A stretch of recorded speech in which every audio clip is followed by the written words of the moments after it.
আজ ৭ ডিসেম্বর ২০২১ খ্রিস্টাব্দ ২২ অগ্রহায়ণ ১৪২৮ বঙ্গাব্দ মঙ্গলবার।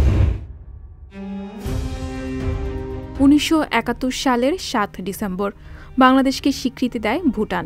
এই দিনে মুক্তিযুদ্ধের অগ্রগতি নিয়ে উৎকণ্ঠ ছিলেন বাংলাদেশ সরকারের মন্ত্রিসভার সদস্যরা।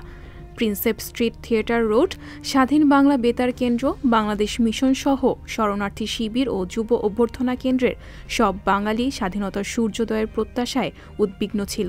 এই সময়েই ভুটান স্বাধীন ও সার্বভৌম দেশ হিসেবে বাংলাদেশকে স্বীকৃতি দেয়।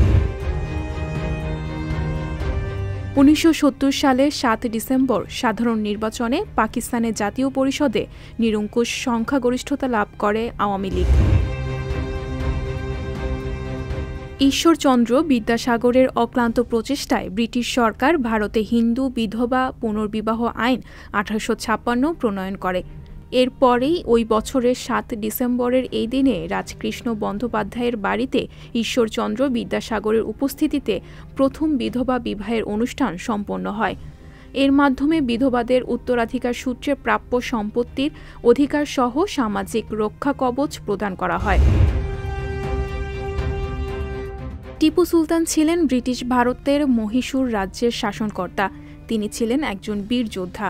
১৭৮২ সালের ৭ ডিসেম্বরের এই দিনে টিপু সুলতান ভারতের মহীশূরের রাজা হিসেবে ক্ষমতা গ্রহণ করেন।